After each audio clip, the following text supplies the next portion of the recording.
to In the News for May 15th, 2026. I am Brett Burney. I'm from appsandlaw.com. And this is Jeff Richardson from iPhone JD. Hey, Brett. Good morning, Jeff. Happy 5 years. Happy anniversary. You texted me last night to say we have been doing this podcast for 5 years. And it's like I looked at your text message and was thinking, what? Like, you're not serious. That can't be right. But it is. Congratulations, my friend. I think we were just noting. It feels like maybe I would have guessed maybe 2 years, 2.5 years, something like that. But I take that as a positive because I still enjoy doing this every Friday. Yeah, time flies. And thanks to you, just over 5 years ago, reaching out to me and suggesting that we start doing this. And I'm like, I can't imagine finding the time to do that. And here we are 5 years later. It's been great fun. It's interesting looking back at that very first episode. The format was basically the same. In terms of the topics, the very first thing that we tell look at us. I have different glasses and stuff.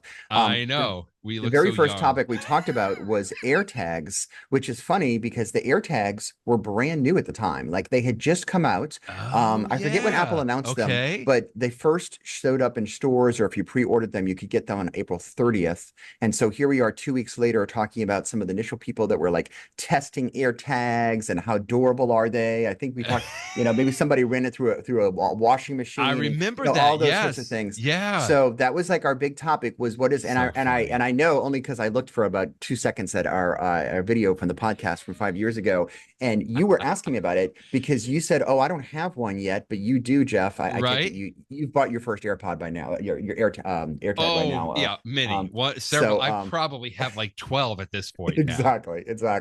But they were brand new. So that was an interesting topic that we talked about 5 years ago. The second topic, and I think this is funny, was the Exhibits Pad app from Lit Software, which is funny because we have been talking about Lit Software apps, for so many years. And Exhibits Pad, by the way, this is probably the least used of one because this is the one where if you're a trial attorney, instead of giving 3-ring binders to your jurors with all the evidence in it or something like that, you would give each of the jurors an iPad. And it has this app on it so that they can look at digital evidence and stuff like that. I'm not a trial attorney. I'm an appellate attorney. So this is not something that I've tried in real life. But I do hear stories about people using it every once in a while. And it's definitely a really cool idea.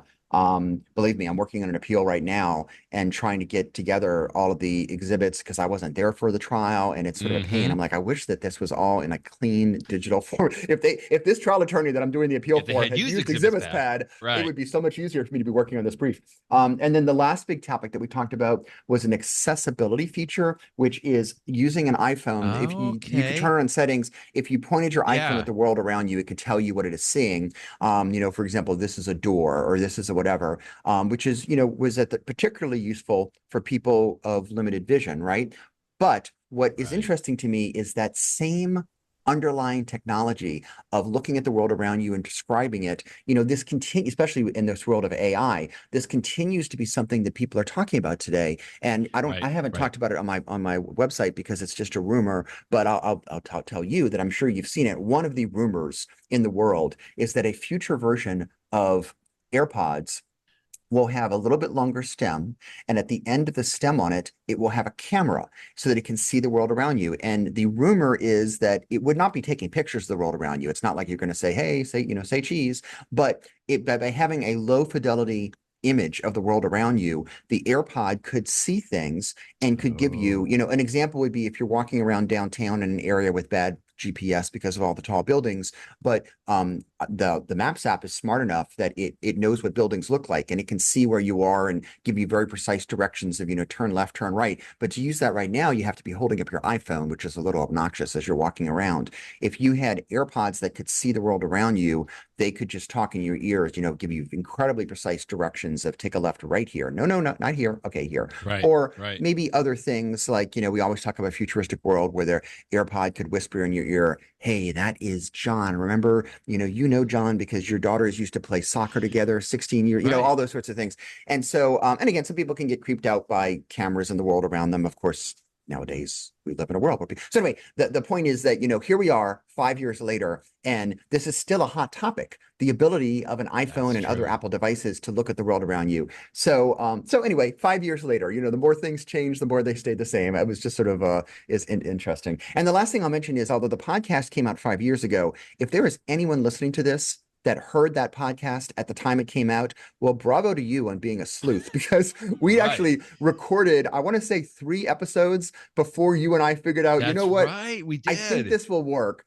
And so it was actually at the end of May in 2021 that I finally posted about it, and you posted about it as well. And so I seriously doubt that anybody had, people may have gone back and listened to that first episode, but at the time, I seriously doubt that 5 years ago, yesterday, anybody except for you and I was actually listening to the podcast. But anyway, so it's nice to here we are 5 years later, and I look forward to the next 5.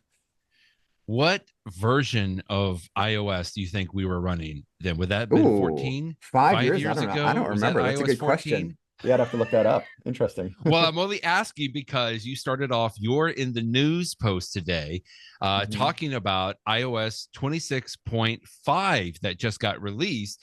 Now, that's a little bit of a misnomer because, last year we had iOS 18, right? And that's when everybody jumped up to 26. So, but I think 5 years ago, we would have been running iOS 14. And it's just amazing to see how far things have come, of course, everything getting added.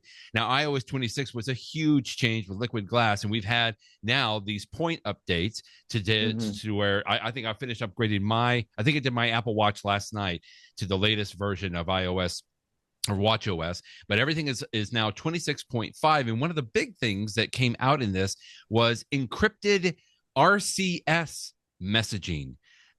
Which I like this other article really that you linked to from Wesley Hilliard, because he kind of expressed my frustration. It's like, wait a minute, RCS, we have SMS and MMS and messages and iMessages and RCS. There's so much to keep track of in here.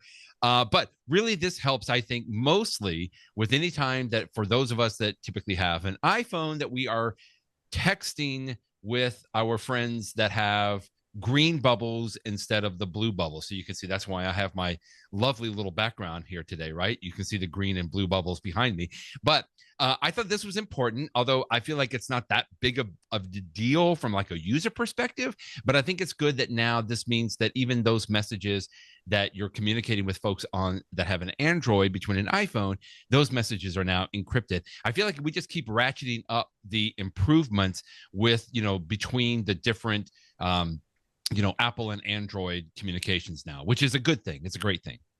Sure. Privacy is very important to Apple. And, iMessage messages have been encrypted from the start, which means, because the regular text messages, the SMS that we all started using a long time ago, those are just plain text. And so there's not a privacy. And if somebody was trying to, intercept them one way or the other, they could do so. But from the beginning, iMessages has always been transcripted from end to end. So it's encrypted when it leaves your iPhone, and it's then decrypted when it gets to the other person's iPhone. So that gives you an added level of privacy. But whenever you would communicate with your Android friends, you lost that. And originally, those communications were just using the SMS standard. More recently, Google has adopted the RCS standard, which gives a lot, some of the features that we've had in iMessage for a while, everything from, the ability to see that somebody else is typing, those little dots that you see, I'm going to sit here and watch for a second because I'm about to get a response, and the ability to do like a little thumbs up emoji or something on the corner of a message, a bunch of other sort of modern features on RCS. The thing is, when you're communicating with somebody that has a green bubble, you don't know what standard they are on. You don't know if they're using regular SMS, if they're using RCS, if they're using the updated version of RCS that supports the encrypted protocol. And so that's why Wesley Hilliard points out in this article that you have to sort of look closely. There is an indication on the screen that will tell you, but you can't just assume all of my green bubble communications are now encrypted. I also I pointed this out in the beginning of my post today, and maybe this is just a me problem. I don't know if this is a widespread problem or this is just a Jeff problem, but I noticed that I was using my iPad to send a text message to somebody that I know, one of my cousins that uses Android, and the messages didn't go through. I didn't even know it at the time. I went back to go send him a follow-up message, like, why didn't you respond to me? And then I saw, how sometimes you can see under a little message, it said, caution, this message did not go through. It's got like a little yellow caution triangle. And I'm like, well, that's weird. And I tried to send it again and it didn't work. And, as you know, when you use an iPad to send an SMS text message or an RCS text message, my iPad is not a cellular iPad. So it's actually sending the text message to my iPhone. And then my iPhone, which is on the cellular network, it actually sends the message. That works so seamlessly behind the scenes that I don't even think about it. I just think, well, of course I can text from my iPad.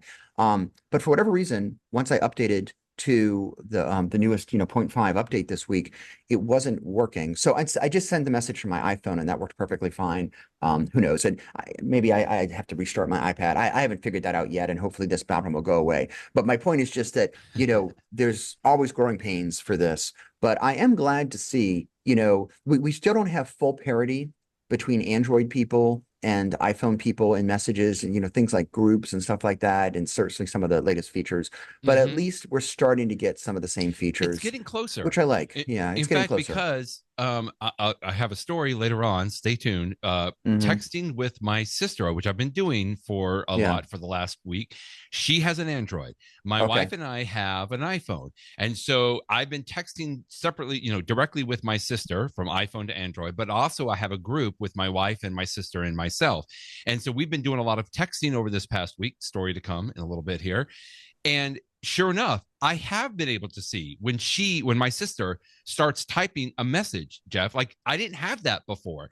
And I was able to do a thumbs up in a heart emoji, on the little corner for those messages. Now, I'm not exactly sure how that shows up with my sister all the time, because sometimes I know that I've sent like a thumbs up on a message and it comes through as a separate message, to the I think Android that's the side. old days though. Now I think it's different. And I think it's like us now. Yeah. Okay. And that's what I'm saying. Like, I am thrilled to see that this gap is getting, smaller and smaller. I mean, the fact that I could see when my sister is typing it, that's really helpful. When you don't have that, it kind of stinks. You don't know how much you really miss it, because it's good that I know that my sister is actually typing something and getting ready, to reply, as opposed to like, when is she going to read this? When is it going to know? I think even it has like I can see when she actually reads a message, right? Which I can do if it's iPhone to iPhone. I can see if my wife actually reads a message, even if it's delivered. And I just like the fact that it continues to get a smaller gap there. And I hope it continues to do that. And if it's additional encryption, that's to me icing on the cake. Yeah. Good stuff on that. I guess we should also mention another change in 26.5. There's very few of them, but one of them is the Maps app that if you use the Maps app on your iPhone, and when you go to search for something, so like I open up my Maps app right now, and then I tap in the search field, right under the search field, I see all sorts of, my first thing I see is here's some recent places you've been to, which is useful, that this is not new, that like if I want to go back to that restaurant that I searched for, but then underneath it, there's something called suggested places. And so right now, for example, I see it happens to be suggesting 2 places that are right near my office. I'm going to hold up my little phone to the screen. So you can see, for example, it's suggesting a restaurant called Luke, which happens to be located right next door to my office. Now, I think that these suggested places are they're just based on position, random. But I mention all of this because the current version of Maps is set up to have ads in the future. And I have no doubt that in the future, one of these suggested places will be, let's just say the restaurant next door to my office called Luke actually pays Apple money for advertising. I suspect, my guess is they're going to pay to show up in there. And this happens in Google too. You do a search in Google and the first thing you see at the top of the screen are not your search results, but some ads. Sponsored results. And sometimes that's a pain in the butt because sometimes people, like you may search for company X and company Y will run an ad that shows up at the top, and you might even click on company Y by mistake, thinking it is company X, and it's actually not. This is actually a problem with hotels. Yeah, you go to book at a hotel, and the thing that comes up at the top is an imitation site that that wants to charge you even more to book at the hotel. It's a total pain. I know that there are some people that use web browsers like DuckDuckGo or Kaji, something that they pay for just to avoid all of that nonsense. So anyway, I'm not thrilled about ads coming to Maps. Neither. My hope is that if Apple has to, I don't see why Apple has to do it. They have enough money, but whatever. I'm not going to tell them how to make money. But I hope that at least it's going to be minor and not too obnoxious. I just upgraded my phone yesterday to 26.5, and I don't normally use Apple Maps. I'm more on the Google Maps use side. Google Maps, yeah. So sure enough, as you were talking, I just opened my Apple Maps and look what the first thing says. Oh, it's just an ad. It's an alert that ads are coming. Yeah. That Maps may show local ads based on your approximate location, current search terms, or view of the map while you search. For your privacy, advertising information is not linked to your Apple account. Now, I think that you can go, and part of that should be tied to some of those settings that you can do in your settings, in your privacy settings, because it says about Apple advertising and privacy. So maybe that would change. But yeah, I'm not thrilled about this, honestly. Yeah, but at the same time, you're used to it though, Brett, because like I just opened up the Google. True. Yes. I just opened up the Google Maps app and I just typed coffee in the search bar. Oh yeah. Okay. In Google Maps. And the very first thing I see, it says sponsored. I know. And it's obviously some coffee place that's actually not that close to me that paid for the ad. And then the next one that I see is a coffee shop that actually happens to be across the street from me. And that one's not an ad. So I guess it's not terribly obnoxious. Again, we go back to, I think of the old pages, the old days with the yellow pages. Younger listeners will not remember what the yellow pages are. But, it used to be if you're looking for a plumber, the plumber that would pay for the full page ad and the yellow pages or the half page ad, I would think to myself, well, that's somebody who, is a little bit more established. They have a big ad. I'm going to take a look at that. And I actually find it helpful. So AAA, exactly, the first. So again, I'm not totally against ads. I understand people have ads, if I don't currently have a business, I guess I do have a business that have ads. We certainly have a marketing department at my law firm. So look, I understand this is life. We all want to do that. And there can be a value to getting yourself in front of everybody else. I just hope it's not too obnoxious. We shall see. Again, I think I expect it with Google. So yes, that's been true for Google searches, right? You go Google searches, I always scroll down for the first 2 or 3 because I know that they're sponsored. So I expect that in Google Maps. It's always been there. I guess I'm not happy, but I know it's inevitable that it's going to come to Apple Maps, and I get it. Hopefully, it'll just be a little bit more bearable in Apple Maps than others. Okay, anything else real quick? This is an article, 9 to 5 Mac from Ryan Christoffel. Yeah, bug fixtures, security features, that's the Pride Luminance wallpaper. We talked about that last week. App Store supports new in-app subscription model. Interesting. Okay, so we'll see. Reminders. That just means that, it used to be that you could, for many apps, you could either pay for it monthly or yearly. And if you pay per annual, it would be a discount. The change is they now give an app the option to allow, you can get the annual price, but pay for it monthly. So you only pay, $5 a month for 12 months, but because you commit to be the full 12 months, you take advantage of the annual price. So if an app developer chooses to do that, they can. Reminders, updates, snoozing feature. That looks interesting. You can what that is if you snooze a reminder, you could say, it used to be before this week, you could, choose to snooze it and it would say, remind me, this afternoon. Now it will actually tell you not just this afternoon, but it'll specifically say 3 o'clock. So it's a little bit more precise on if you snooze it when you would find out. Yeah. Very good. All right. Well, that's all that Ryan covers on there. And I feel like there's just, like you said, some bug fixes and other things in there, but interesting stuff. And typically when Apple updates the iOS, several apps will have to update as well. In fact, one of the things I do after I update my iOS, I go to my app store and say, update all the apps, right? And there's usually, for me, there's like 60, 70, 80 sometimes because everybody's updating things. Here is an update on Carrot weather. Now, not because this is actually 26.5 came out, but something that Carrot weather is adding. This is a story from David Sparks. Yeah, we actually talked about this before. I think we did on the podcast, or maybe I did on the website. I just linked to it to have his thoughts on it. The issue is this, that one of the features, there's a couple new weather apps. In fact, there was another one that I reviewed recently, and I forget the name of it, that have added the feature of instead of having a single weather source, AccuWeather or, the Weather Channel or the Apple Weather, you can have an app that in the same screen, it shows you multiple weather forecasts and sort of averages them. And so the way that Carrot Weather does it is nice. If you want to know, like, what's the weather going to be tomorrow, you can choose this feature and it will sort of show you a range where David's got a picture of it on his website here, where you can sort of see, it's going to be right around here, but there's an upper and a lower. So you can say, I think it's going to be 75 degrees tomorrow, but some people are saying 77 and some people are saying 72. And the idea is that if the multiple models are all very close, you can feel more confident about the forecast. And if there's a lot of variation, then you're a lot.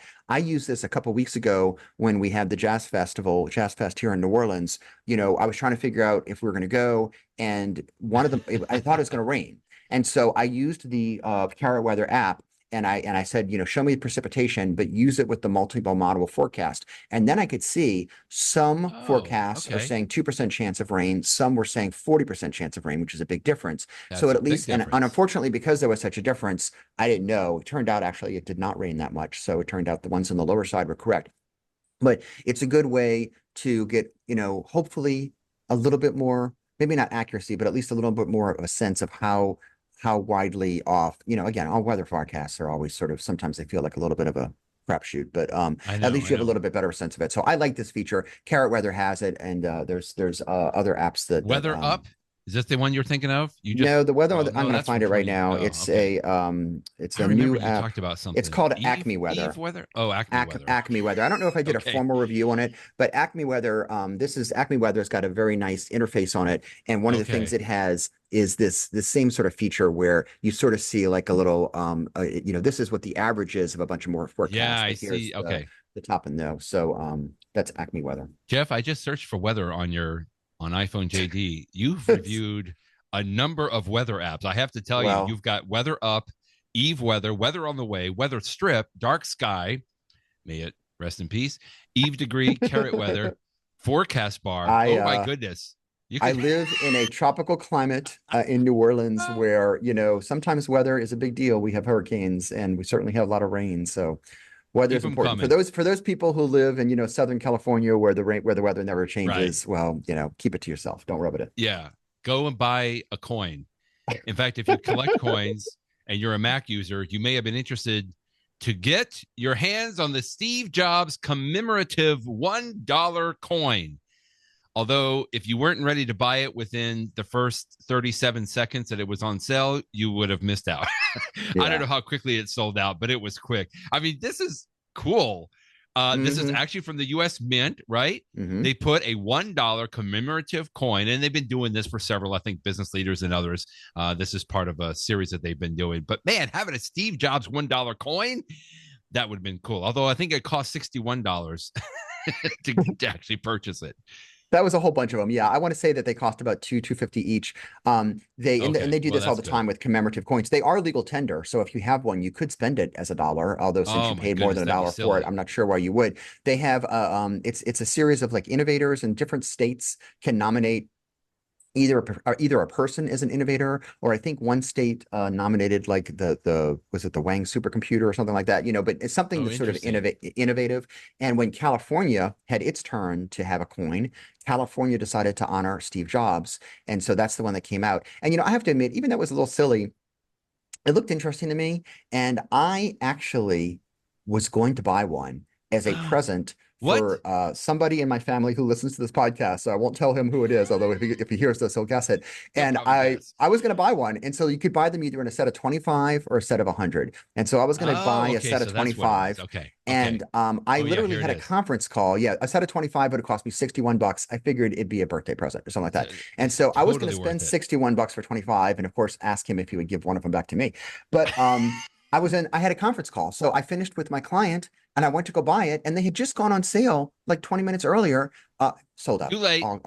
Yeah, I think they lasted about 10 minutes. So I don't know if it's a one and done or if they're going to ever print more, but there was clearly demand for this. And now that they're sold out, that they're going to be showing up at some point on eBay for, 10 times the cost. So we'll see. I guess they did the best job they could do here. I don't know. It does look like a younger Steve Jobs sitting in the apple orchard. He does, with the little, I guess it's too much hair. I saw this. This is an article you linked to from Ed Hardy of Cult of Mac, that the managing editor of Cult of Mac said that it kind of makes Steve Jobs look like a young Ellen DeGeneres. I don't know about that. But I don't know if I see that either. I mean, I guess if you look at it closely, I zoom in a little bit, I can kind of see it. And he's got obviously a turtleneck on. It's not black. Of course. I guess they can't do the color on the $1 commemorative coin. But man, I would like to have one of those. That would, if it came on eBay for a reasonable price, I think I'd probably pull the trigger on that. That would be cool to have. I like that. Nice little device you linked to David Snow, my former editor from legal publications in the years gone back, but now he writes for Cult of Mac. I'm thrilled that he does. He's talking about the 12 South PowerClip. And I looked at this at first and I'm like, well, that just looks like a big zipper pull. But no, it's an emergency charger that I'm really considering getting right now. Yeah, this seems like something that my daughter should have as she's getting ready to go to college, so that her iPhone doesn't die because it always seems to be running out of power. It's just a super tiny little thing that you can clip onto something, hence the name, the PowerClip. And it's got a 20,000 milliamp, 2,000, which is enough to, I'm sorry, 2,000, not 20,000. 20,000 would be small. huge. 2,000. Right. So it's not going to recharge your iPhone, but it'll definitely be the boost that you need if it's about to run out of power.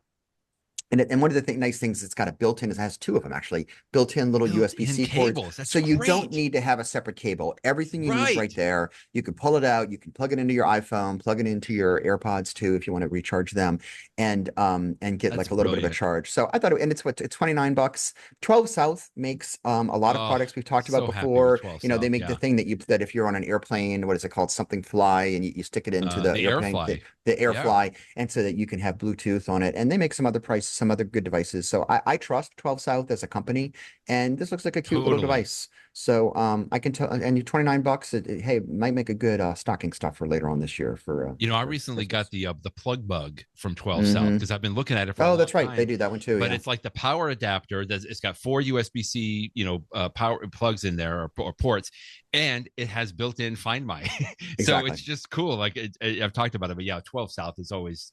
I'm always thrilled to. Get any of, but this looks so cute. Like you said, yeah, it's cute. What do they say? They say it's about the size of a container of dental floss. I like that. Just a little bit bigger, maybe, than like an AirPods container. I like that a lot. Very cool. Satellites. Let's talk satellites. I always loved when you link to stories about how potentially our phones are using more satellite bandwidth, or I would say more access to satellite communications, right? Today with iPhones, we can text message if you're off the grid and you don't have access to cellular or Wi-Fi. You and I have done that. I think it was maybe about a year ago or so that my son and I went camping in the Smoky Mountains. We were literally in a place where I did not have cellular, but I was able to text you via the satellite, and it was very cool. I had to hold it up quickly. You could like follow the satellite as it goes across the sky. And for years now, I've been predicting this is the way we're going to go, right? I'm tired of the cell towers and all this kind of stuff. Now, I don't want a bunch of space garbage floating around the sky, but I think using satellites is just the way to go. And I'm ready for voice calls already. You can already use it for some, right? For emergency voice calls. But I'm ready just to kind of go full satellite if possible. I know we may still be a little bit of a ways from that, but I'm ready for that. Yeah, this announcement was a press release. I mean, it's interesting because it's a joint press release from AT&T, Verizon, and T-Mobile. So all of the big US carriers. Yeah. And they must realize that the one thing that they can't provide is communication services when you're off the grid. And so they have teamed up to say that they're going to work with satellites. Now, what I don't know is what this means for iPhone users, or for that matter, for Android users that have this already, because they did not describe the particular features they're going to offer. And it might be the exact same thing we already have that you just described, the ability to send a text message. And when I say text message, as you may remember, it was only a text message. You could not have sent me a picture or a video from the Smoky Mountains, but you could just send me a text to say, blah, blah, blah. Or you could actually give me your location. If I wanted to track you, or if you were lost, you could say, hey, I have no idea. Can you come find me? You could send me your location. It would tell me where you are. So those are very useful things. And of course, emergency services, if you have to call 911. I don't know if this joint cooperation between the carriers is going to offer more than that. But you have to admit, and the article that you're showing mentions this, it's not very often that AT&T and T-Mobile and Verizon will get together and do something jointly. Right. So, there is some significance to that. We will see what this all means, details pending. But I think it's good. And and this also reminds me of the story a few months ago that we talked about, that there was the company that was right here north of New Orleans that used to do all the satellite services for Apple, and then Amazon recently purchased that company. But they reiterated that they're going to continue the relationship with Apple going forward. So we'll see. I'm glad you clarified this story here, that it's the cell carriers and not Apple. Like, Apple is not involved in this joint venture, right? This is AT&T, T-Mobile, and Verizon. And I feel like notably absent is, of course, both Apple and Google. I feel like both of them maybe should have been part of this, because similar to that story we're talking about from Wesley Hilliard earlier about the different platforms or parameters that are floating around with messaging, right? MMS and SMS and RCS. It's like there's so many different standards. I don't want this to be a different standard than the one that we're already using with some of the iPhone, right? It's like I want Apple and Google to kind of lead this charge, because frankly, I just trust them a little bit better, a little bit more than I do the cell carriers to make some of the better decisions. But I'll give them the benefit of the doubt, maybe that they'll come up with something. But they call this the D2D joint venture, I think is what it's called. They even have a press release and everything. But I don't know. I don't, like to your point, the three of these, AT&T, T-Mobile, Verizon, getting together, I don't know if I got a ton of faith that something's actually going to come out of this. We'll just have to see how that comes around.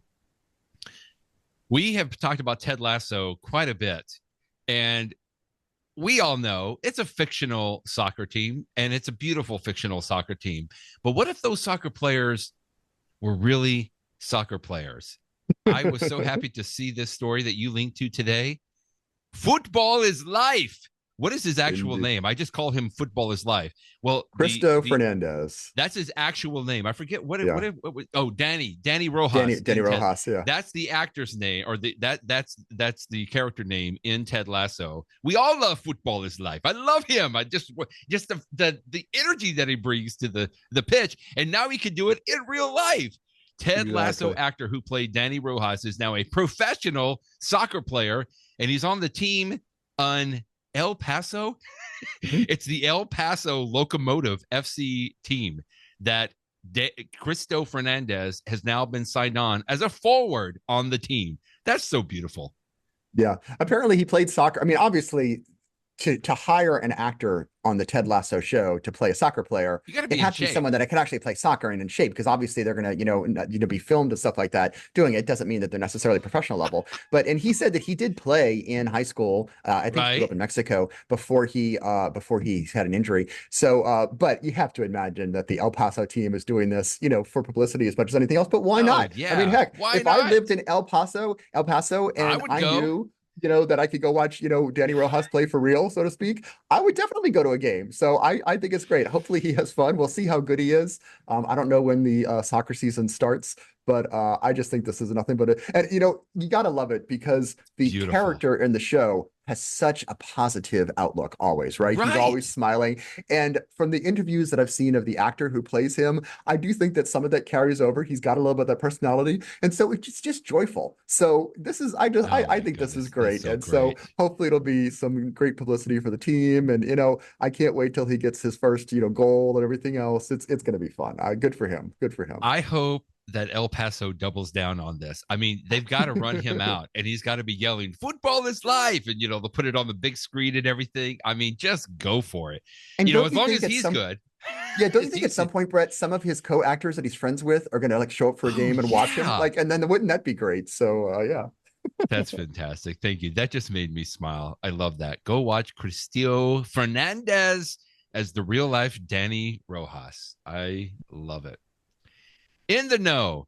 All right. So I've got a where you at story for in the know today, Jeff. I will tell you, this past week, my wife and I had to go from Ohio to Texas to visit my mom on a quasi a kind of an emergency trip. We needed to go down quickly because we needed to help clean out her house, and we needed to move things around, some furniture, and there was just some things happening. She's fine, and she's healthy enough to get around and everything, but we needed to go down and help out my sister, who's also down there in Texas. So we did that over the weekend, cleaned out a bunch of stuff, moved some of the furniture around, and we came back to Ohio this past Monday. So everything was working out great. My sister was going over there, making sure that everything was set up, and I was happy. Wednesday night, my wife and I are going to bed, and I think it was about 11 o'clock Eastern time. I got this funny sound on my Apple Watch. and I got this message on my Apple Watch, a sound that I have not heard, right? It wasn't my typical, alert notification, or, hey, you have a, you have a text message. In fact, at 10 p.m. Eastern time, I have my devices go into sleep mode, which basically means that, they're all awake, but I allow no notifications to come through unless it's something from my family or something that's important or emergency. So Wednesday night, about 11 o'clock, I'm pretty much almost asleep all the way, and I get this message, and it's normally I would just kind of maybe ignore it, other than the fact, like, wait a minute, it's late, I am kind of half asleep. This could be important. I glanced at my watch, and it looked like to me that it was a text message from my mother. But I opened my eyes a little bit more and realized, no, it was fall detection notification from my mother. Well, obviously at that point, you just snap right out of it, or at least I'm like, oh, what, wait, what is this? What in the world happened? Well, I had purchased for my mother probably about a year ago, maybe a year and a half ago, a Apple Watch Series 9, because at the time, she's 84 years old this year. So I knew I wanted to have some kind of a notification thing. Obviously she had an iPhone already, and which is great because I could maybe track her if she was out somewhere and I needed to know where she was located. She shares her location with me. But I wanted an Apple Watch as well, because I knew there was always the possibility that she could fall. She was a little wobbly. She's had a couple of knee surgeries on there. So I knew that I wanted to be able to track this. Well, I'm thrilled to tell you, I'm not happy that my mom fell, but I'm thrilled to tell you that the Apple Watch that she had in the iPhone, Jeff, worked exactly like it was supposed to. So literally within about a minute or maybe 2 minutes after she truly fell, I get this notification on my watch. Now, my wife and I both have Apple Watches and iPhones. My sister, who's in town, the same town as my mom is, she has an Android device, but I had set up the three of us as emergency contacts for my mother. And my sister got a text message because, of course, she has an Android device, right? She cannot get the typical emergency contact that would have come to an Apple Watch. She doesn't even have an Apple Watch. So sure enough, I wake up a little bit, and here is actually a screenshot that I received on my iPhone. You can see this is from Mom, and it says hard fall SOS. So immediately now, within 2 minutes after the actual fall happened, it detected the fall. It sent me a notification, and it says in my text message feed here, I called emergency services. This is the iPhone talking, not my mom. Mm-hmm. It says hard fall SOS. I called the emergency services from this approximate location after Apple Watch detected a hard fall. You are receiving this message because I have listed you as an emergency contact. Now, immediately I try to call my mom. She doesn't pick up. Now, thankfully, my sister had called my sister, but she hung up on my sister because the emergency services called my mom immediately on her Apple Watch. Now, I don't know if she had her phone with her or not. Typically, she leaves it at her chair. She had actually, because we had moved furniture around, she was reaching down to turn on her TV or move her TV or something because it had all been moved around. And that's when she fell. And she actually did have a hard fall. She had an actual hard fall. In fact, she had a huge lump on her forehead. She ended up breaking her nose. She has bruising on her knee. Now, thankfully, everything's okay because ultimately my sister did come back to the, almost immediately went to the house, and I was on the phone with my sister within about 3 or 4 minutes after this happened. And my sister ended up taking her to the hospital, and she got a CT scan and everything. Everything was fine. But we didn't know. Well, like I said, emergency services called my mom. So my mom was talking to emergency services. They told her the paramedics were already on the way. Now, in my mind, I'm like, uh-oh, are they going to bust the door down? What's going to happen? Yeah. Well, thankfully, my mom was conscious. And so she got up. And I think it was maybe 7 to 8 minutes after this hard fall that she let the paramedics in. So there was 4 people there. 4 paramedics had come in, and they were checking on my mom. By the time that my sister got there, they were just ended up leaving because they did all the check. All of her vitals were fine. In fact, one of them actually called me. One of the paramedics called me because I was listed as an emergency contact on her phone. So they called me to let me know that everything was fine. All the vitals and everything were perfectly fine. So by the time that my sister got there, she was able to look at her. The paramedics were like, okay, We were going to take her to the hospital, but she refused. My mom didn't want to go to the hospital. She has got a cat, and she just wasn't in her right mind, I don't think, at that point. She was probably going on adrenaline. So my sister ended up taking her. In fact, I didn't show the next screenshot of this, but further down on my text message thread from my mom, it shows that her approximate, I think it says approximate location has changed. So it didn't keep telling me that there was a hard fall, but it would tell me now, and I could see and I can follow her, that it would continue to update me that my mom's location had changed. And sure enough, is because my sister was taking her to the hospital. And can I just ask about that? Because normally, of course, you would not get notifications about your mom's location changing, but it's only, correct, I imagine that, whenever you get this hard fall SOS, I'm guessing that for some period of time afterwards, you will continue to get automatic updates. Your mom's not sending these, on her own. So I don't know what that period of time is, but I've certainly heard about this feature. We've read about it. We've read all these news stories, people being saved. But you're the first person I know that's used it. I know about similar ones. I know that my wife's mother, before she was in a nursing home, she used to have one of these alert services that was like a band. Oh yeah, the Medi Alert. Yeah, exactly. One of those things, and it was the same idea. It wasn't an iPhone, so I know that these things do work. But this is a real world example of it. And again, thank goodness, because can you imagine earlier? Jeff. Years ago, the same thing happens.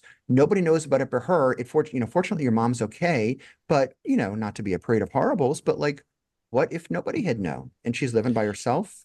That could be bad. Believe me, Jeff, we have gone through that nightmare scenario. I'm even thrilled. Like my sister is about 20 minutes away. I'm about a 3-hour plane flight away from my mom.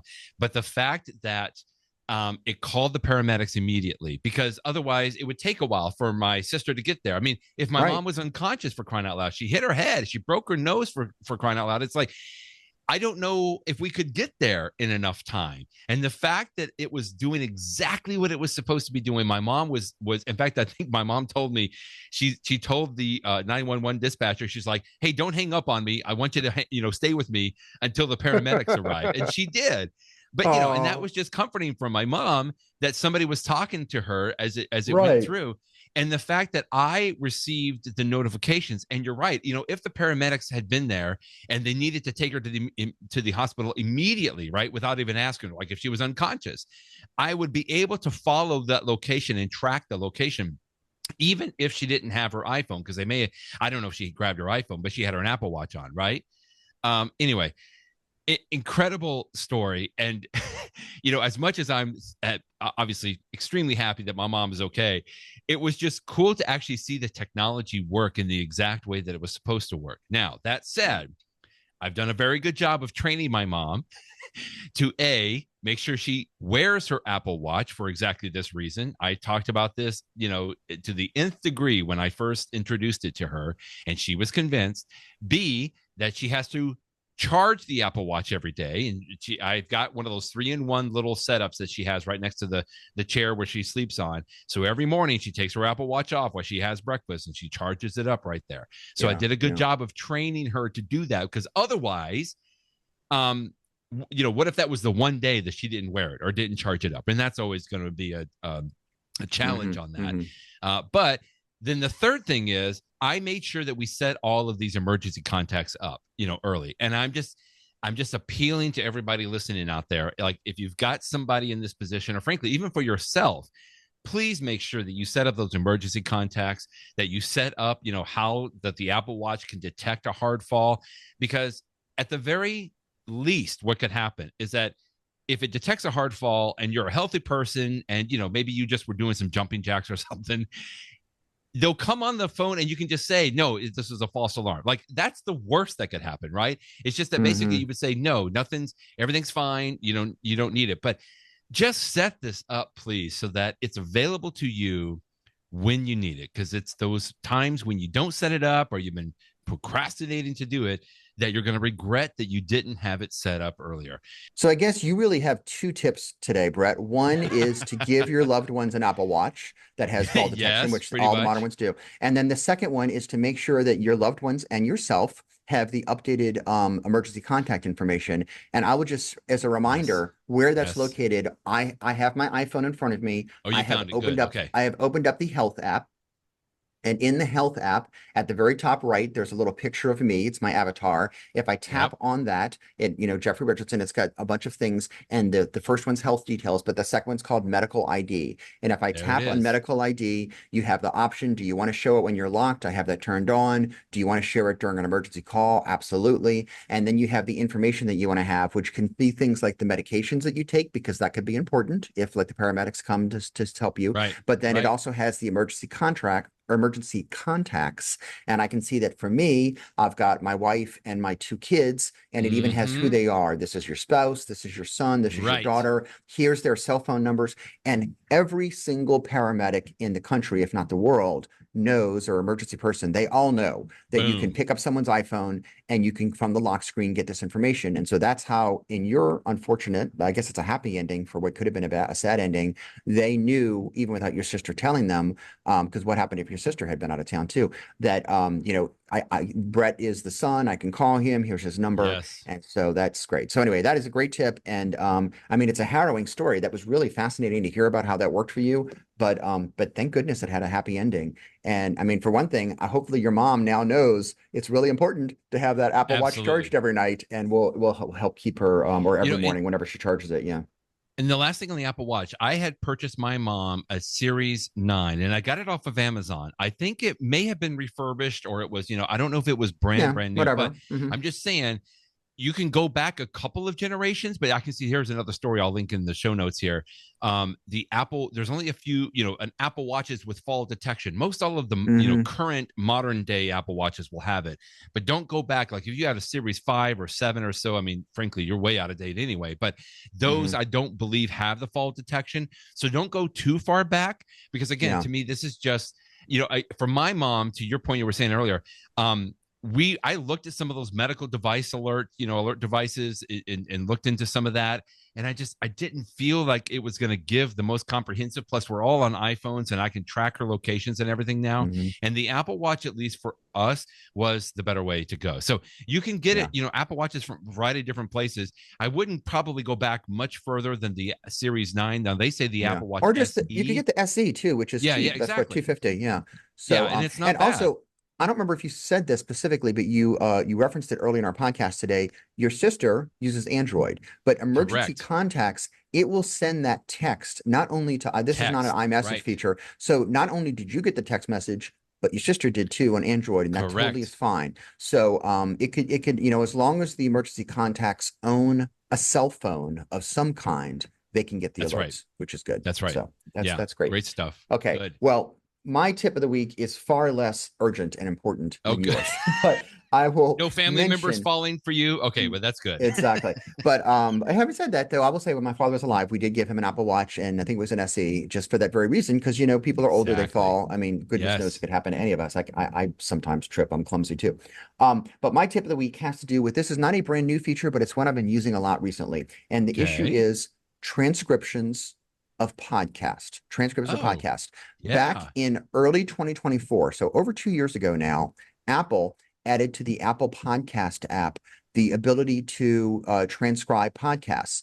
And so pretty much any podcast, it's not every single one, but just about all of them on Apple Podcasts have transcripts, even if the people that make the podcast don't do a transcript.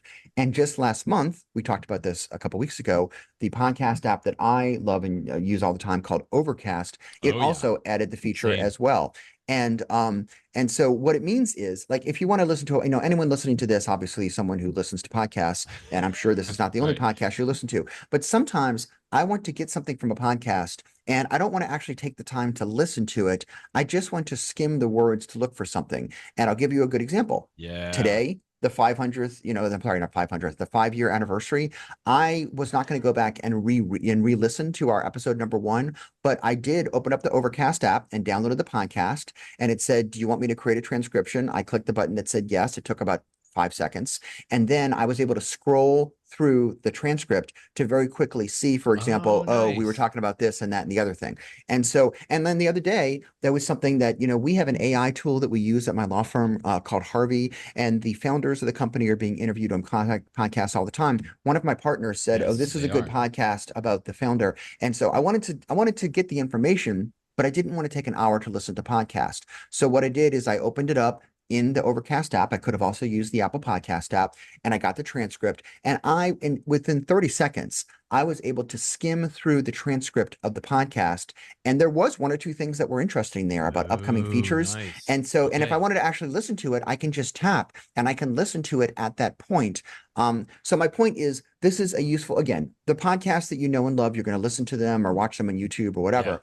But from an information standpoint, I love that we now live in a world where if you just want to quickly grab some information from a podcast, if the podcast has show notes, as ours do, sometimes that information will be in the show notes, but there are times when you just need to see what was actually said, or you want to skim that. And so this is my thumbs up for using the transcript feature of your podcast app. Great. I only know of 2 podcast apps that support this, Apple Podcast and Overcast, but there may be others that support it as well. But again, even if you don't, before last month, if I wanted to get a transcript, even though I don't use the Apple Podcast app, I would just, I do have it on my phone, and I would just look at the, just download the podcast that I'm curious about and look at the transcript. So, you don't have to be a regular user of Apple Podcasts to take advantage of this feature.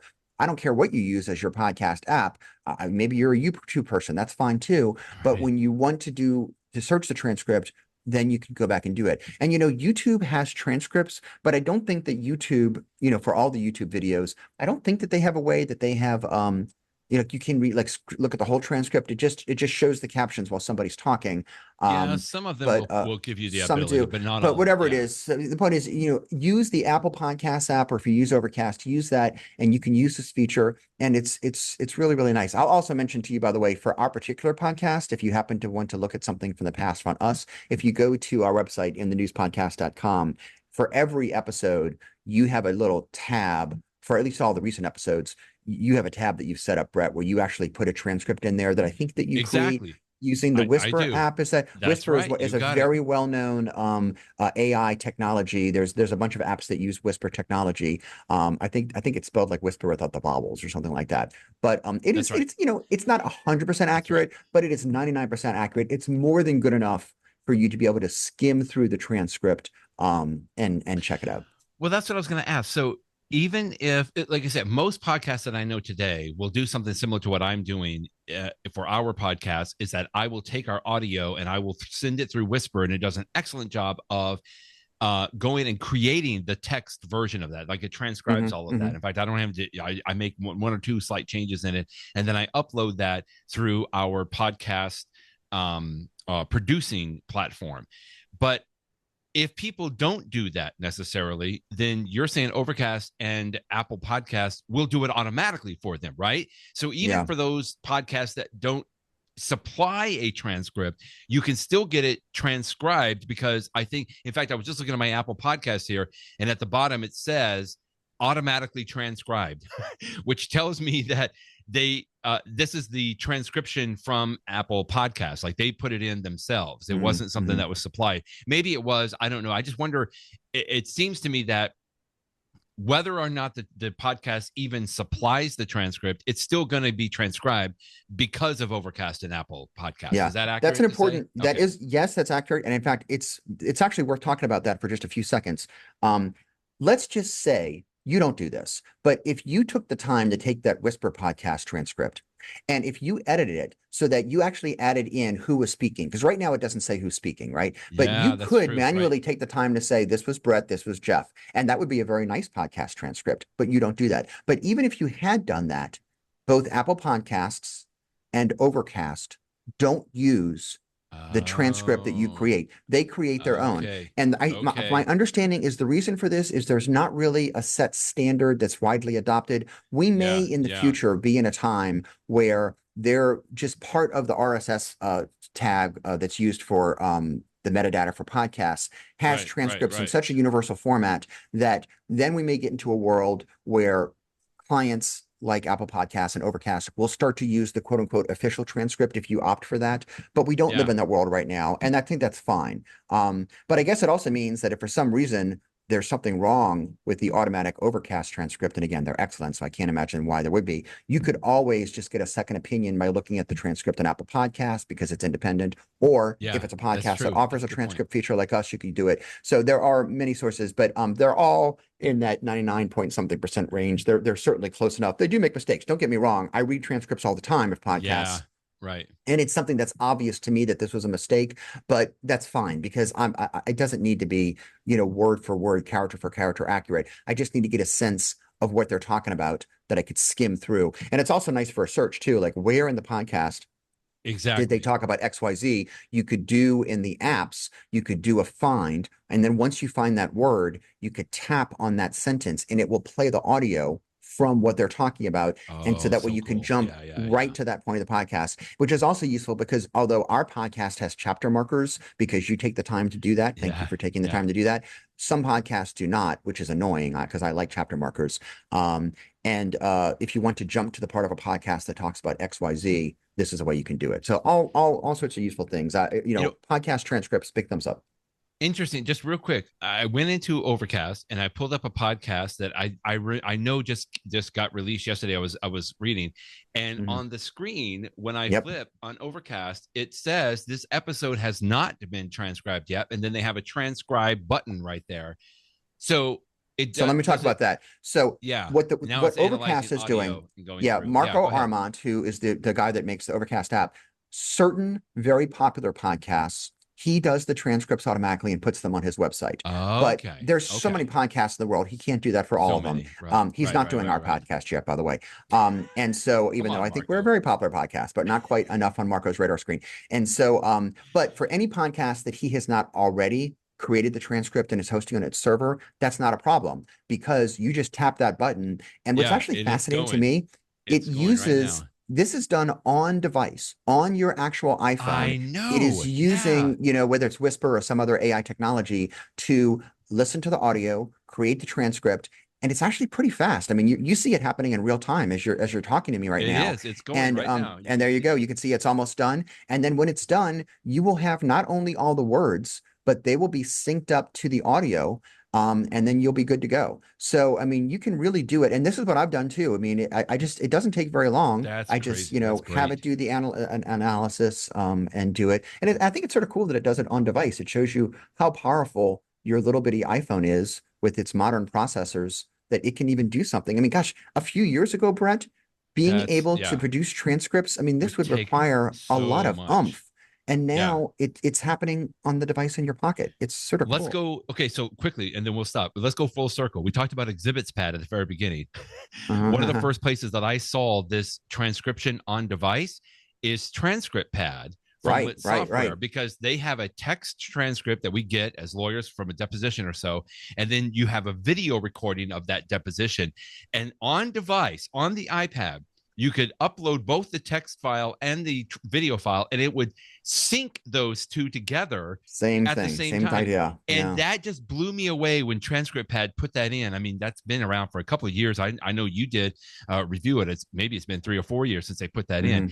But that was one of the first times that I saw this transcription, which, again, to your point, I've done transcription for many, many years in the context of legal technology, and it used to take enormous resources from a computer, from the time that it took, like the processors just would grind through that. And the fact that it was happening on an iPad just blew me away. And so this doesn't surprise me. Yeah, it doesn't surprise me, but it's just amazing. I would have an audio of something that I needed transcribed. And I remember I would actually give it to like a paralegal or a secretary in my firm, and they would listen to it and they would play, pause, play, pause. And I've actually done this before because my client needed a transcript, and this would require, who knows how many hours of human time. And now it's happening within seconds on your iPhone. It's cool stuff. Yeah. Very cool. That's great. Okay, man. Fun. 5 years. Unbelievable, Jeff. Let's go for another 5. I mean, I like continue to have so much fun talking about all this. So in that vein, we'll talk with you next week. Thanks, Brett. Bye-bye, everybody.